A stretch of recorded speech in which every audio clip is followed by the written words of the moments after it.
Hola amigos, un saludo especial, haciendo este énfasis, empezando a grabar para darle estructura a este devocional, para darle. Entonces, tengamos en cuenta que somos la comunidad Generación Cristo, somos la familia Generación Cristo, que se ha dedicado a entender la escritura desde una perspectiva para este mundo. Que la escritura tiene un gran componente que nos deja ver que Dios está interesado en la humanidad, aunque pareciese ser que todo lo que nos han enseñado es lo contrario. Cuando regresamos a las primeras páginas de la Escritura, encontramos a un Dios creando riqueza en este mundo, porque es riqueza lo que está creando Dios en este mundo, organizando este mundo. ¿Qué pasa si hay un cultivo de mangos inmenso? ¿Qué pasa si hay un cultivo de cítricos inmenso? ¿Qué pasa si hay un hato de ganado inmenso? ¿Qué pasa si...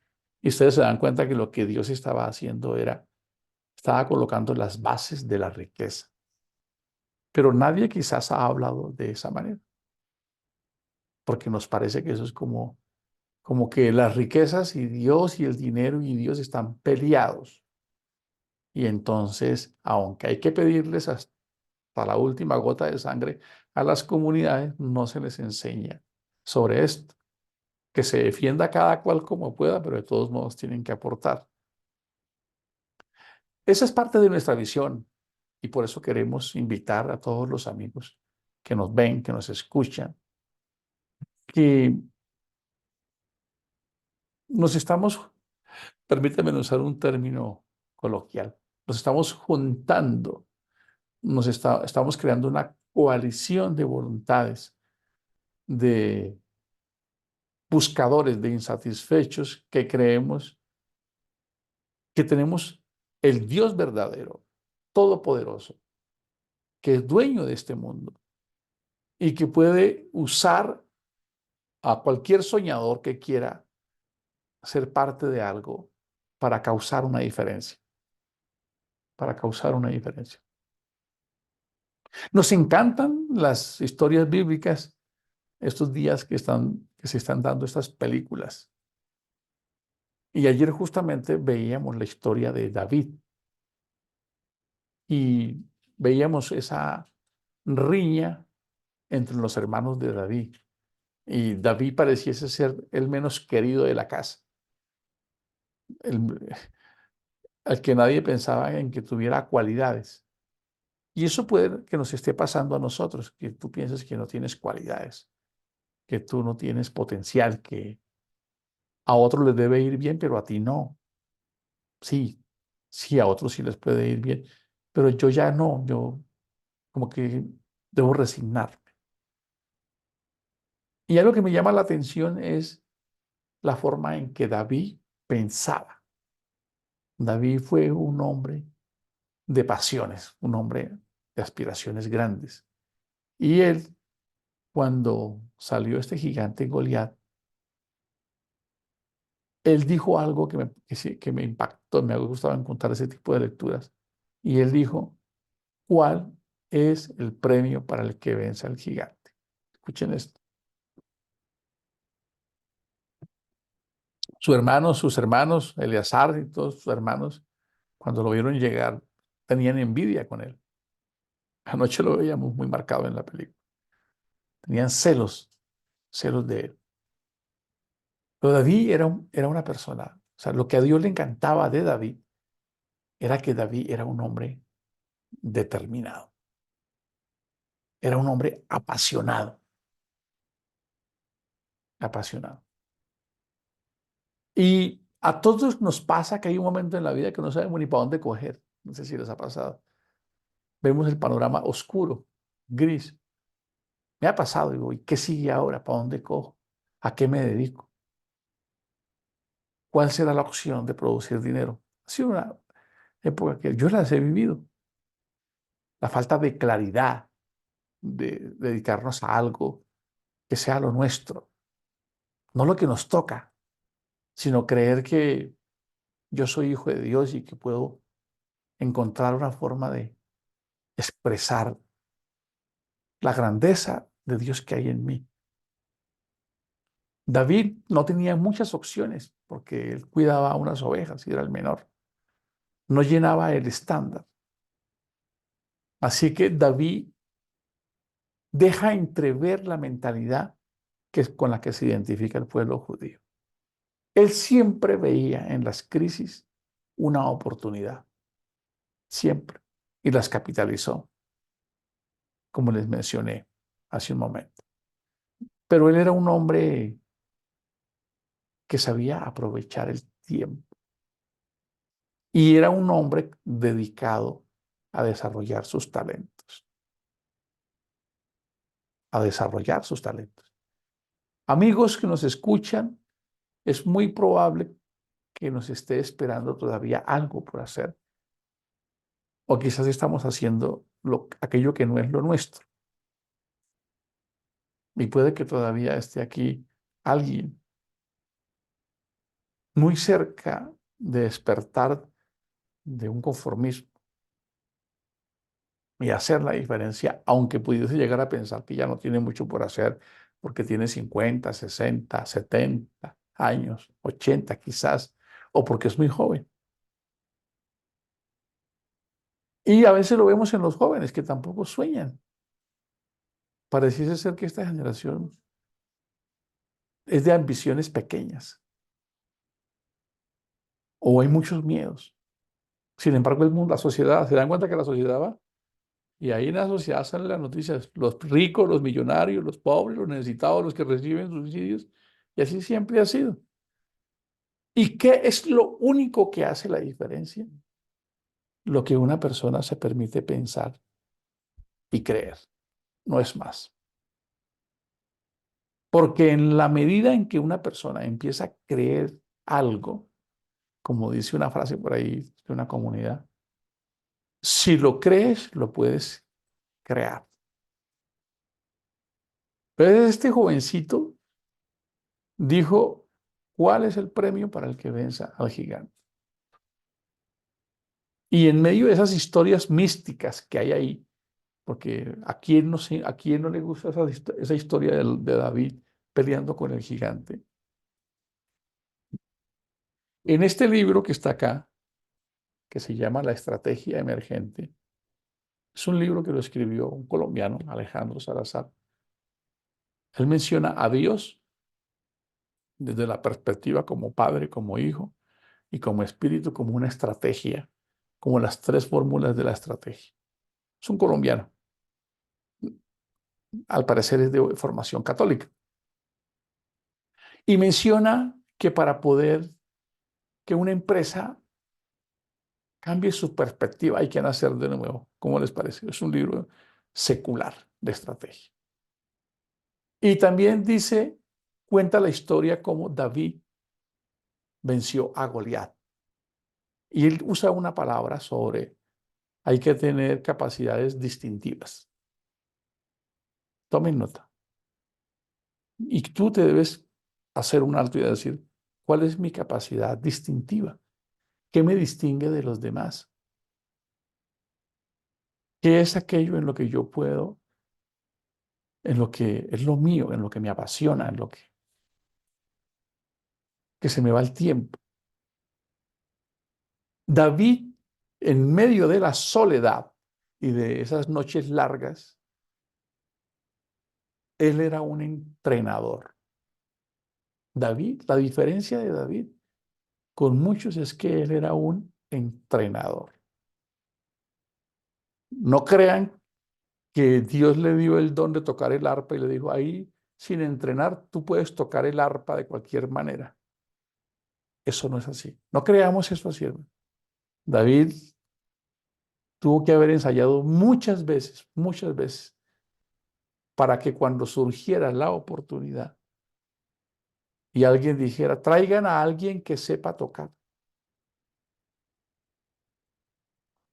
Él lo hacía tan bien que él se distinguía de los demás. Si se dan cuenta lo sencillo que es. Dijo, conozco a un hombre que toca como los dioses. Y eso es prudente de palabras. Eso son cosas humanas. Es un hombre sabio. Y Dios está con él. Y creen que él aprendió el arpa, que Dios le mandó un paquetico, un software, y aprendió sin, tin, tin, tin, tin, sin entrenar. Y eso hace que nosotros quizás, embotados en el día a día, no estemos haciendo un alto.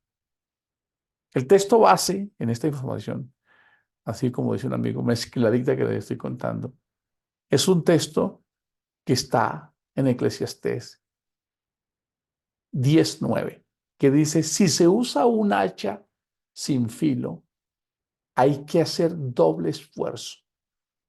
Escuchen esto. Si se usa un hacha sin filo, hay que hacer doble esfuerzo. Por lo tanto, afila la hoja. Escuchen, afila la hoja. Ahí está el valor de la sabiduría. Ayuda a tener éxito. ¿Cómo les parece esto que estoy leyendo? Lo estoy leyendo en la nueva traducción viviente. ¿Cómo les parece? Vamos a repetirlo. Si se usa un hacha sin filo, hay que hacer doble esfuerzo. Por lo tanto, afila la hoja. Y dice, porque ahí está el valor de la sabiduría y en tener éxito. ¿Cómo les parece? Ahí está el valor de la sabiduría y en tener éxito. ¿Cómo les parece? Alguien diría, no, pero es que el éxito es una palabra que no se debe usar en los cristianos, es para el mundo y para la sociedad. Y nosotros aquí los cristianos, como los del siglo primero. Sé que este tipo de mensajes no les gusta a muchos de los predicadores, porque lo que quieren es que no tener compromisos. Y eso que ustedes están leyendo acá, me parece increíble. ¿Por qué? Porque este señor que está acá, que les voy a mostrar en este momento, este libro que está acá, se llama Los 7 hábitos de la gente altamente efectiva. Se llama este libro. ¿Cómo les parece? Sí, Los 7 hábitos de la gente altamente efectiva. Y en este libro, Los 7 hábitos de la gente altamente efectiva, hay un hábito que se llama afilar la sierra. ¿Cómo les parece? ¿De dónde creen ustedes que este escritor, porque esto es un bestseller, este curso se hace esta empresa vende un curso en un fin de semana y vale 7 millones de pesos? ¿Cómo les parece?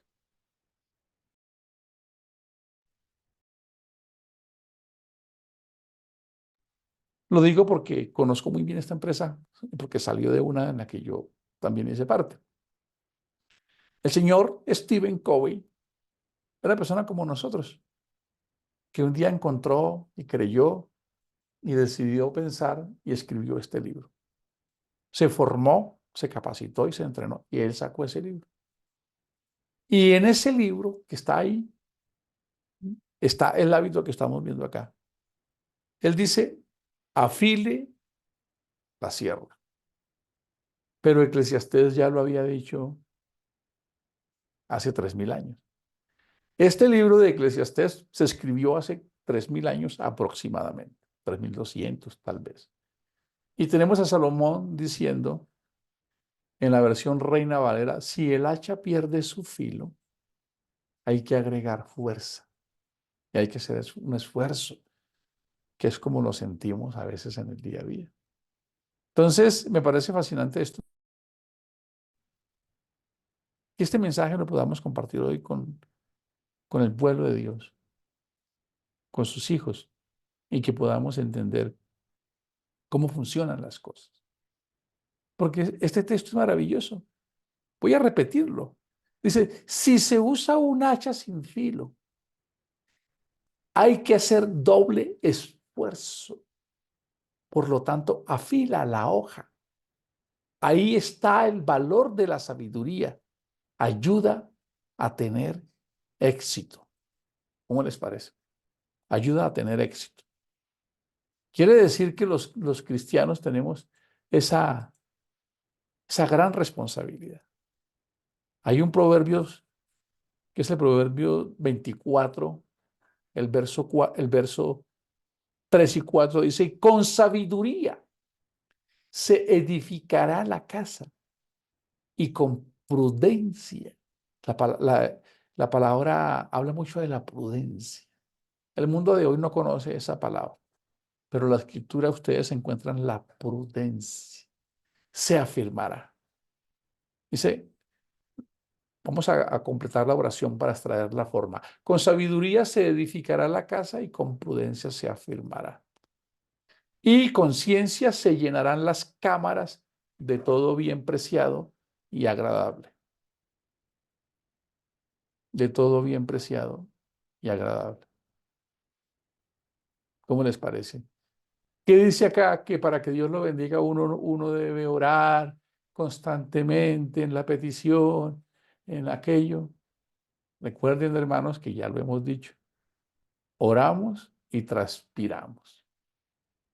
Oración. Es un binomio. Aquí hemos compartido una frase que los milagros se dejan seducir. Los milagros son el resultado del romance entre el esfuerzo y la fe. Entonces, cuando nos damos cuenta de estos versos bíblicos que están aquí, parece que uno de las cosas de Dios no debe hablar de eso, porque uno tiene que ser espiritual. Seamos espirituales.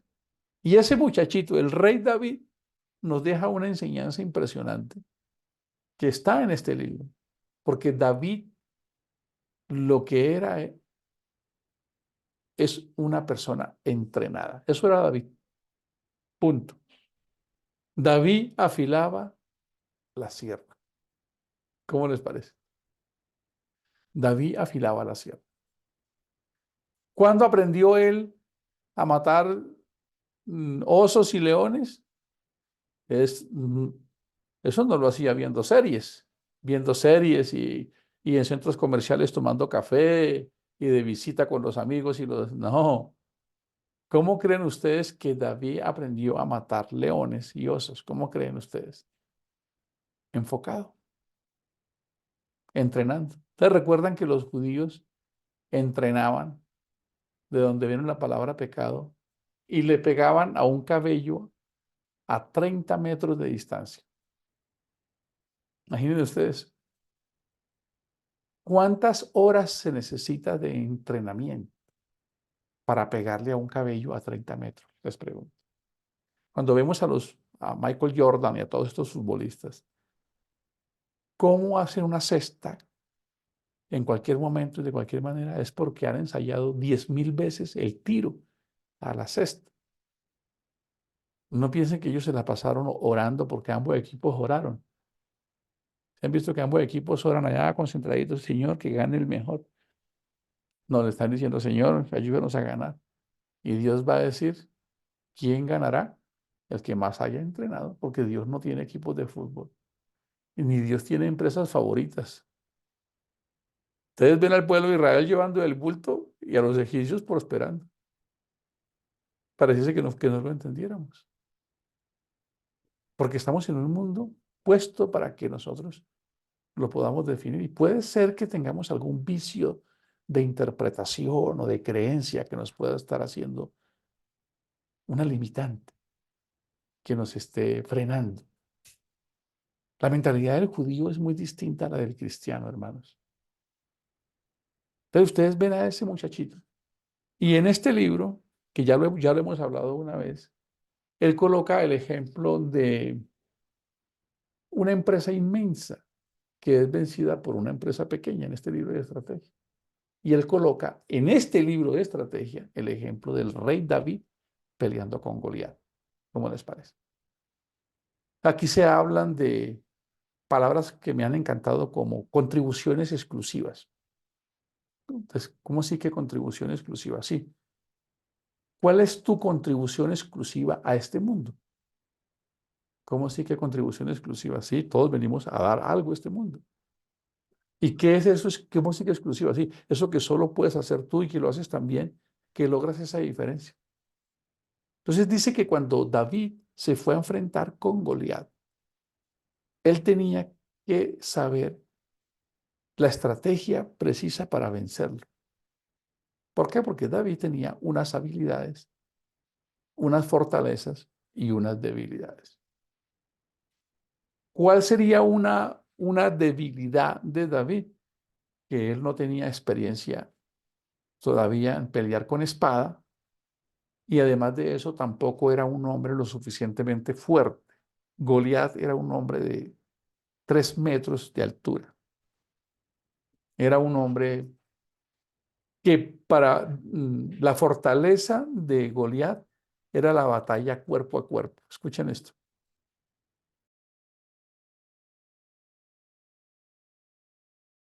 La fortaleza de Goliat era ¿qué? La batalla cuerpo a cuerpo. Ustedes se sorprenderán qué hago yo aquí hablando en un devocional de estos. Amados hermanos, porque es muy probable que este mensaje nos ayude a ver otra perspectiva. Porque a veces creemos que todo es espiritual. Y cuando encontré esa lectura en este libro de una persona que no es cristiana, es un estratega, y él colocó esa historia y él la explicó muy bien. Yo estaba llegando a Ecuador leyéndome ese libro y yo no quería parar de leer ese libro, haciendo fila en migración y leía y leía y leía. Me parecía fascinante lo que este hombre escribía. Él dijo, hay que aprender a conocer, tienes que aprender a conocerte, tus fortalezas, tus debilidades. David sabía que su fortaleza no era la batalla cuerpo a cuerpo, lo tenía muy claro. David peleando con Goliat a espada a 1 metro de distancia. Eso es como decimos en América Latina, pelea de tigre con burro amarrado. Perdía, ¿verdad? Pero ¿en qué? ¿Cuál era la fortaleza de David? La fortaleza de David consistía en la batalla a distancia. Su fortaleza era la agilidad, la capacidad de moverse rápidamente. Goliat era lento y no tenía la capacidad de funcionar o era menos certero a la distancia. Así que David se va. Eso está escondido ahí porque no lo vemos. Dice, yo no me puedo, ¿cómo diríamos? Hay una frase que dicen en América Latina, en Colombia, no me puedo puchar. No me puedo puchar, es un término muy coloquial del Quindío, si no estoy mal, que significa ponerme al lado de, porque Goliat me mata. Así que David elige pelear a distancia. Escuchen esto con mucha atención, lo que significa una fe madura. Una fe madura es, no me voy a preparar, pero yo voy a ir a la batalla con Goliat. Y cuando yo vaya a la batalla con Goliat, como Dios está conmigo, así yo sea un torpe para lanzar la onda, cuando yo la lance, Dios va a coger la cabeza de Goliat y me la va a acercar a la piedra para que mi ineficacia profesional en este mundo humano sea suplida porque Dios quiere que yo gane la batalla. Muchas veces creímos eso, que, que David no tuvo que hacer nada, que él fue y tiró la piedra y casi que Dios le cogió la cabeza a Goliat y se la acercó hasta para que la piedra en un inexperto le pegara a Goliat en la cabeza. Voy a decirles esto, si eso fuera así, sería un Dios corrupto. Es que ni siquiera lo pensamos, ni siquiera somos capaces de pensar eso. Sería un Dios corrupto. De verdad se los digo, hermanos. Y Dios es justo. Él es justo. Así que si David se metió en ese lío, David lo que sí tenía claro es que David da la fuerza, Dios da la vida, la fuerza y el talento. Eso sí lo tenía claro, David. Así que él sabía que con un buen entrenamiento y con una buena confianza en Dios, sí podía lograr. Eso sí tenía David. Y tenía una perspectiva distinta de ver las cosas. Los 40.000 soldados que estaban ahí aproximadamente frente a Goliat estaban muertos del miedo. Ninguno que decía, yo no, yo no. Y David aprovechó esa crisis. Escuchen, las crisis son una oportunidad maravillosa. Las crisis son una oportunidad grandiosa. Él dijo, yo peleo con ese gigante.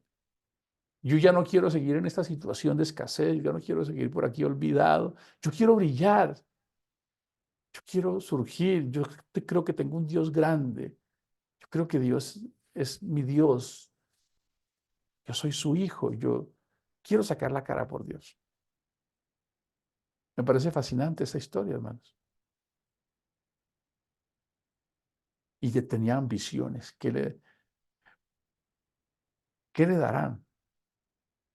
Así que él, a distancia, pone en práctica lo que él había aprendido. Y ustedes leen un verso bíblico eh, cuando se hace el recuento de David, y me parece tan hermoso lo que dice, porque dice que el Salmo 78-72 dice lo siguiente. Dice, voy a leerlos para que ustedes lo vean. Dice que hablando cómo Dios había traído a David de detrás del redil, dice que él apacentó a su pueblo con integridad de corazón y con pericia de manos. Escuchen esto. Integridad de corazón y pericia de manos. Déjenme ponerles esto en el contexto de hoy. Se llama tener competencias duras y competencias blandas. ¿Cómo les parece? Habilidades duras, habilidades blandas. Hoy se habla de las soft skills, las habilidades blandas. Todo el mundo habla de soft skills. ¿Y eso qué es yo? Soft skills, habilidades blandas. Talleres de habilidades blandas. Pues David era un experto en esto, hermanos. Escuchen, con integridad de corazón y con pericia de manos. Cuando hablamos de integridad de corazón, estamos hablando de la actitud, de esa habilidad interna, de esa inteligencia social. Pero él no le dejaba eso. Él entrenaba. ¿Cómo les parece? Él entrenaba. Nosotros montamos las predicaciones y nos acostumbramos a ver solo las cosas desde una perspectiva extraña, como muy religiosa. Pero cuando vemos al rey David, cómo llegó a ser rey, nos damos cuenta que detrás de eso hubo una vida laboriosa. Y si ustedes se dan cuenta, en aquello en lo que él no practicó fue un fracaso. Hoy se habla de un taller que se llama la rueda de la vida, donde a uno le califican las áreas, cómo estás en familia, cómo estás en salud, ¿cierto? Y David siempre fue un pinchado, una rueda pinchada. Esa rueda de David no era integral, no era total. ¿Se dan cuenta? En familia cometió muchos errores. El peor fracaso, o sea, David fue el fracaso de los fracasos, porque a él se le iban las luces muchas veces. Con los hijos cometió errores. Cuando se fue con Bexabé cometió errores. Entonces se dan cuenta que nosotros estamos enmarcados en algo que se dice, todo lo que el hombre sembrare, eso cosechará. Y por sus frutos los conoceréis. Bueno en la guerra, porque ¿qué es lo que pasa hoy? Que la mayoría de las personas son exitosas en la parte profesional, como en la parte del el diploma, el billete y las cosas materiales. Como que eso es lo primero que el mundo, éxito, pero se descuida la salud, la familia. Eso le pasó al rey David. El rey David, en la parte profesional, era un gurú. En inteligencia social, era un tremendo. Pero en algunos aspectos de su vida, David se rajó. No entrenó en esas áreas. Y por eso vemos ese fracaso. Entonces, el pueblo de Dios, pero ustedes se dan cuenta que Dios no es mezquino. ¿Por qué? Porque lo que les dije ahora, Es una pregunta que seguramente desafía las creencias de los cristianos que han predicado sobre que cuando leemos a David diciendo que tú vienes, hasta cantamos, tú vienes contra mí con espada y jabalina, mas yo vengo contra ti en el nombre del Señor. El Señor te entregará hoy en mis manos, yo te venceré, yo te venceré. Así dice la Escritura. A nosotros nos parece que Dios cogió a Goliat y Dios hizo algo para que Goliat fuera débil y que David ganara la batalla. Eso lo tenemos todos en la mente.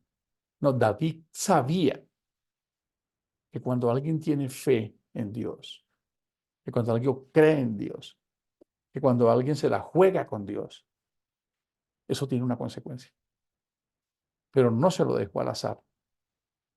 Él dijo allá en medio de la rutina, de la escasez, de una vida monótona y aburrida, aprovechó el activo más valioso que un ser humano tiene, el tiempo. Así que él se la pasaba entrenando con el arpa y ensayando con la onda. Para cuando llegara el momento preciso, él estuviese listo. Entonces, David se volvió experto en algo, en esa función distintiva. Y es donde está perdida la humanidad. Y los hijos de Dios vivimos esos mismos desafíos en el día a día. Hablamos de muchas cosas, pero no vamos a las iglesias y escuchamos los domingos que peticiones o peticiones para que el hermano fulano de tal consiga un empleo, para que consiga un empleo, para que consiga un empleo, ¿cierto? Somos parte de este mundo, hermanos. Es algo como extraño esto, como que no lo entendemos, como que, bueno, un pastor pudiese llegar a promover, pues ahora vamos a orar para que todos los que están en esta iglesia sean empresarios, ¿o no? Vamos a orar para que todos los que están aquí sean empresarios. ¿Ustedes creen que a un judío le gusta ser empleado? Les pregunto. Estaba leyendo un artículo que, en una reunión que sostuvieron el primer ministro israelí con el presidente de los Estados Unidos. Creo que fue con Bill Clinton. Es una historia que leí en un portal. Y entonces el presidente le dice al primer ministro que tú no te cansas de imaginar lo que significa liderar, gobernar una nación con 300 millones de habitantes. ¿Saben qué les dijo el primer ministro?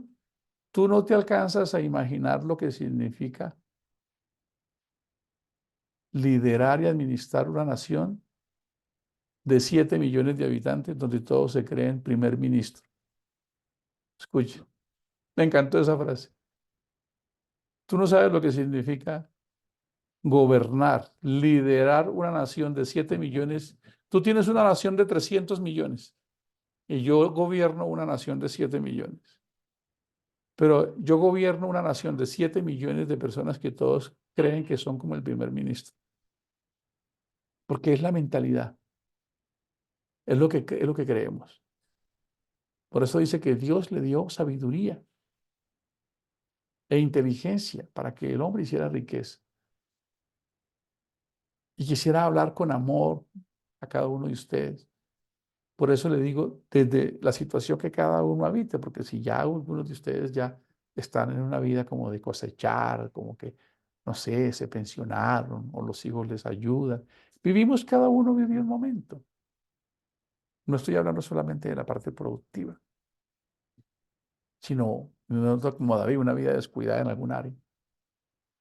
Pero nosotros vivimos en un mundo maravilloso, próspero, rico, con oportunidades. Quizás debemos cambiar la perspectiva y el lenguaje, como nos comunicamos a veces. O sea, los judíos salían, cuando ustedes leen el libro El hombre en búsqueda de sentido, de Viktor Frankl, el creador de una estrategia de sanación que se llama la logoterapia, es un judío. Él, en los campos de concentración, él dice que las personas que se morían más rápido eran las que no tenían un propósito. ¿Cómo les parece?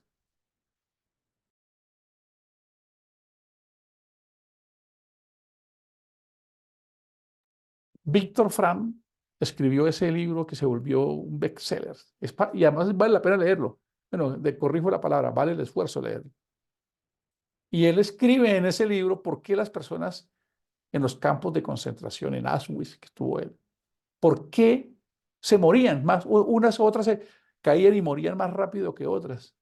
Y él concluyó en ese libro que las personas que se morían más rápido eran las que no tenían un propósito claro, no tenían una motivación, no tenían una fuerza que los impulsara a vivir, una ambición. ¿Cómo les parece? ¿No les parece a ustedes fascinante? Necesitamos soñadores. Ya tú tal vez ni sueñas. Yo sueño con una familia bonita, maravillosa. Sueño mejorar cada vez mi relación con mi esposa, con mis hijos. Yo sueño eso.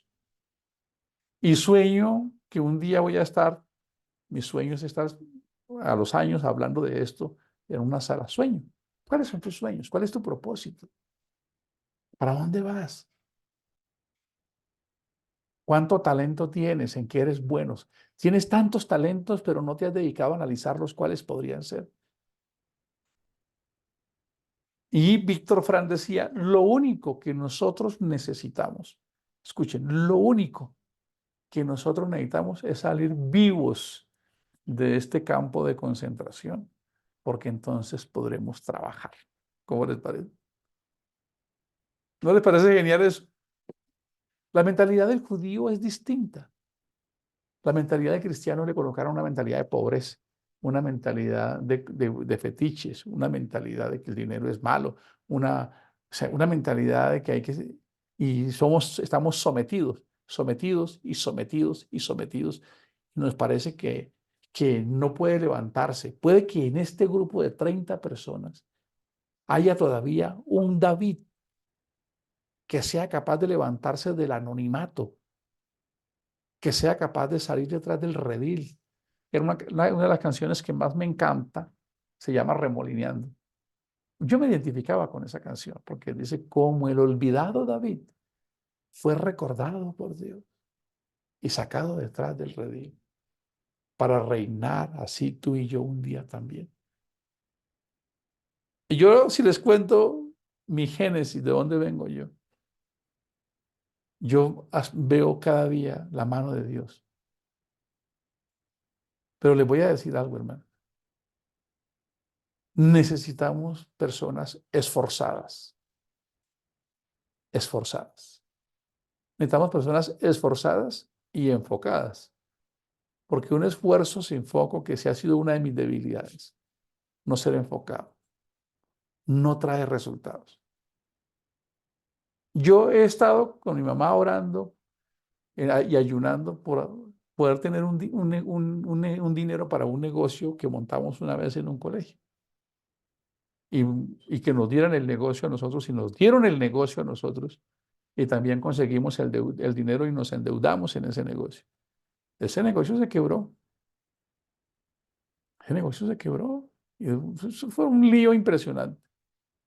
La vida va a presentar tiempo de reír, tiempo de llorar, tiempo de perder, tiempo de ganar, tiempo de estar triste, tiempo de estar alegre, tiempo de pensar que se puede y tiempo de pensar que no se puede.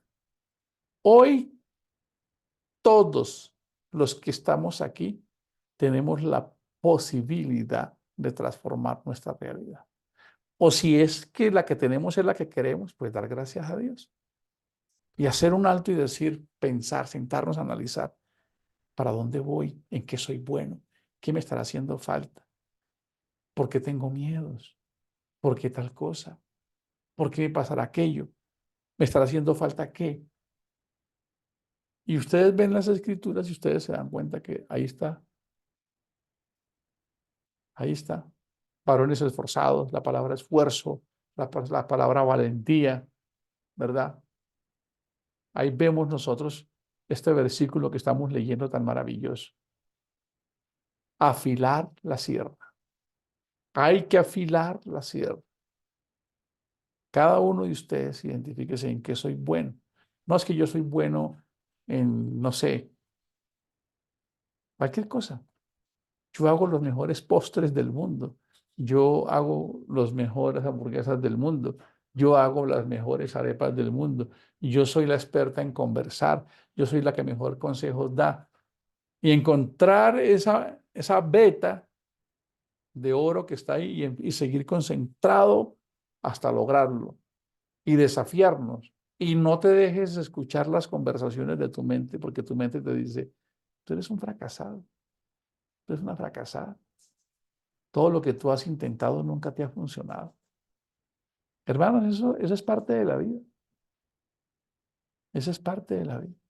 Hay frases muy trilladas por ahí que el éxito es la suma de todos los fracasos.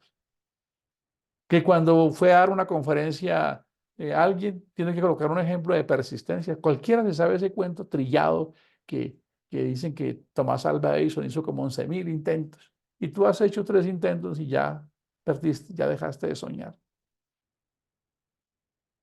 ¿Mm? Entonces, vivimos en un mundo físico lleno de oportunidades, lleno de expectativas, lleno de... Debe empezar a poseernos un deseo de salir de la rutina, de salir del conformismo, de, de decir que somos hijos de Dios y que podemos actuar en consecuencia. Y esta es una ley de causa y efecto, no es más. Y hemos tenido épocas, seguramente todos aquí hemos tenido épocas muy buenas en la vida, ¿verdad? Y hemos tenido épocas bollantes y otras no tan buenas. Entonces, quisiera hablarles al corazón como una voz neutral aquí, con mucho respeto, con mucha sensibilidad, no en una posición de juicio, sino decirle, ¿será que habrá algo todavía que no has descubierto en ti? ¿Será que habrá algo que no estás sabiendo aprovechar? ¿Será que tienes miedos? ¿Será que te falta especializarte en algo? ¿Será que te falta enfocarte en algo? ¿Será que dejaste de soñar? ¿Será que te dejas arrastrar por todo lo que has vivido en el pasado?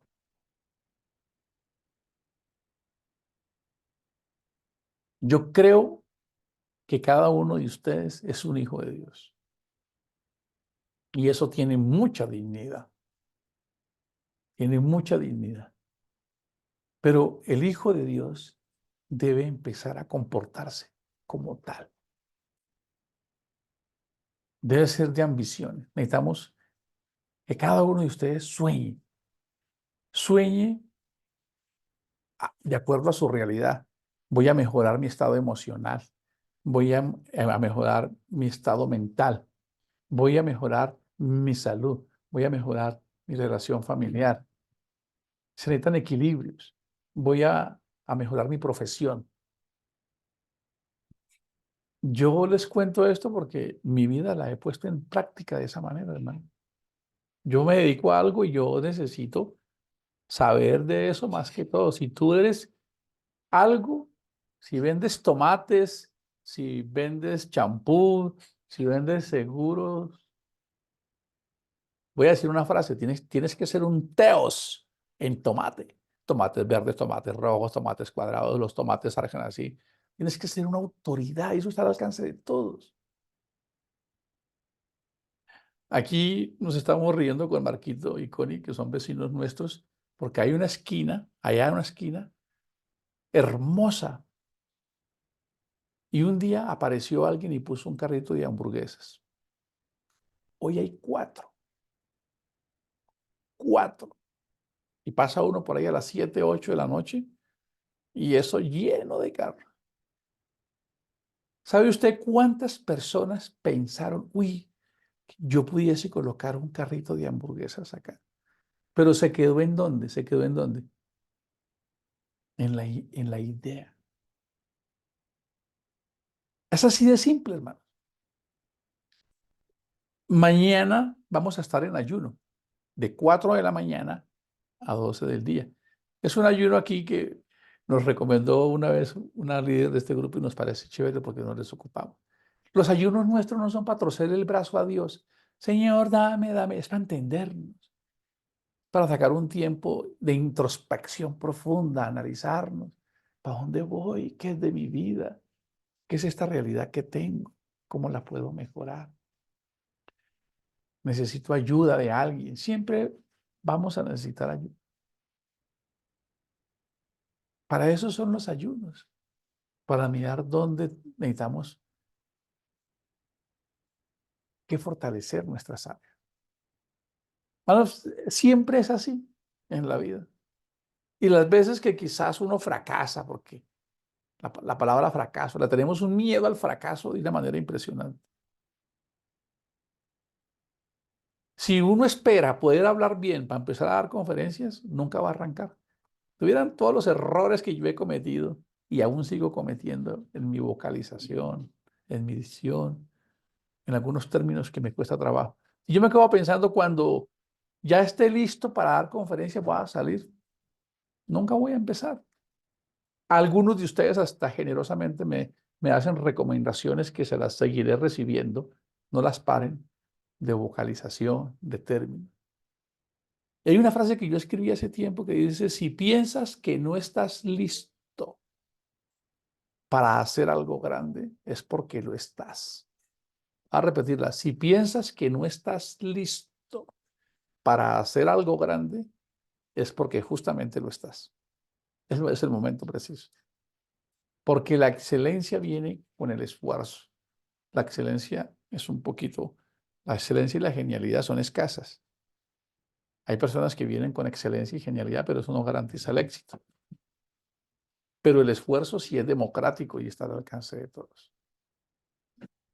En esta mañana, hablando de este manual de instrucciones para la vida, quisiera concluir con otro verso bíblico, porque la idea es que aprendamos a darle a lo espiritual, y a lo material. No para separarlo, sino para entender en qué área necesito hacer lo que me corresponde a mí y en qué área lo que le corresponde a Dios. Cuando ustedes leen las bienaventuranzas, ustedes se dan cuenta que hay un listado de cosas ahí. Hay un listado de cosas hermosas, ¿verdad? Donde quiera que esté tu tesoro, allí estará tu corazón. Eso está encriptado. Eso lo que quiere decir ahí es que, ¿qué es tu pasión? ¿Qué es lo que tú amas? Porque en eso es que le dedicas tiempo.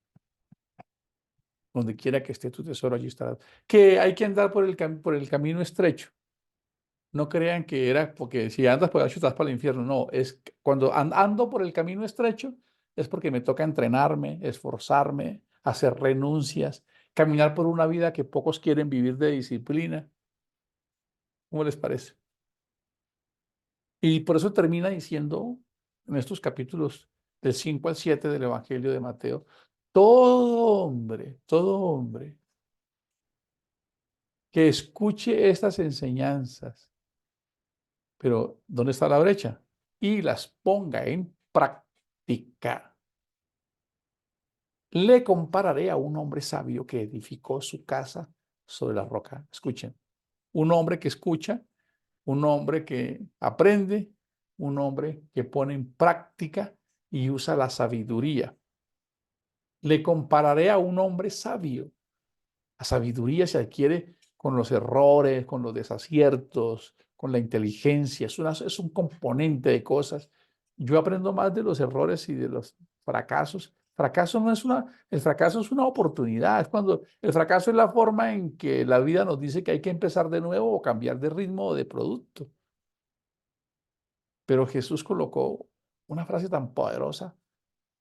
Dijo, el mundo está lleno de personas que edifican de diferente manera. Y hay personas que edifican en la arena, edifican. Voy a colocarlo, sean cristianos, consagrados, chamanes, brujos, malos, buenos. Pero los principios son los principios. Pero es que a los cristianos no les van a llegar tormentas ni vendavales. Dicen, no, no, no. Salgamos del mito. El texto literal dice que a ambas casas les llegó la misma borrasca, la misma tormenta, las mismas dificultades, las mismas enfermedades, las mismas quiebras, las mismas depresiones, lo mismo. Pero la diferencia consistía en la forma en que esa persona proveyó, se preparó, escuchó, puso en práctica, colocó sabiduría y esa casa logró resistir. Y hoy en día hay casas que no resisten nada. Viene un medio vendaval y ¡pum! Se caen, lo que sea. Pero no me estoy refiriendo solamente a casas externas, a casas internas. Pero ¿qué dice Jesús? Le compararé a un hombre sabio que edificó su casa sobre la roca. ¿Qué dice el verso bíblico? ¿Qué dice? Que los que no edificaron, tarea que nos toca a nosotros, tuvieron ruina. ¿Es así o no, hermanos? ¿Estoy equivocado? No, es que eso se logra es orando. Sí. Mi principio es 20% de oración y 80% de transpiración. Orar es para clarificar, para entender, para conocer a Dios, entender estos principios, su amor. Dice, el que no hace lo correcto tendrá ¿qué? Ruina. Y el otro, simplemente. ¿Cuál fue la diferencia entre los dos? Los comportamientos, lo que hicieron. Así que concluyamos este devocional esta mañana diciendo, todo lo que el hombre sembrare, eso cosechará. Si siembras amor con tu familia, si siembras paciencia con tu familia, si siembras esfuerzo en ti y en tu familia, porque lo acabamos de ver, una casa se construye con sabiduría, una familia se construye con sabiduría. Con sabiduría y esfuerzo se llenan las casas de tesoros. Posiblemente estemos necesitando de alguien que nos escuche, contar, preguntar, buscar orientación. Por eso es tan importante que una comunidad se una y de acuerdo al presupuesto financiero que cada uno tenga, haga un aporte para poder ayudar a alguien en algún momento. Lastimosamente, pues eso se convirtió en un negocio de los pastores, que todo lo cogen para los pastores. Todos ponen y uno toma todo. No, porque no podemos desconocer que hay momentos en que alguien tiene una crisis, que necesita ayuda, necesita ser solventado. Y es ahí donde podemos ayudarle, orientarle, darle sabiduría. ¿Qué nos hemos propuesto nosotros como familia? Invertir en la comunidad. Nosotros invertimos en la comunidad, en procesos de liderazgo, de formación. Les dedicamos tiempo, les damos herramientas. Algunos dicen, ay, tan cansado toda hora yo llenando cuadros y planificando. Pues es por lo que pagan las empresas hoy, para aprender y estar al alcance de la comunidad. Queremos darles herramientas, queremos enseñarles cosas, compartir experiencias, dar sabiduría para que ustedes se puedan abrir espacios. Lastimosamente a veces eso no se le da el valor quizás, porque nosotros hemos aprendido. Estos rayitos que tengo, 53 años, de prueba y error, de prueba y error, de entendiendo, hasta poder ir entendiendo hoy cómo se necesita hacer un cambio, una transformación. Si el hacha, si tu hacha no está afilada, vas a tener que colocar mucho esfuerzo, mucho. Si afilas el hacha y lo coloca, que es formarse y entrenarse, esto te va a dar sabiduría y esto te traerá éxito. Bendiciones para todos. La paz del Señor.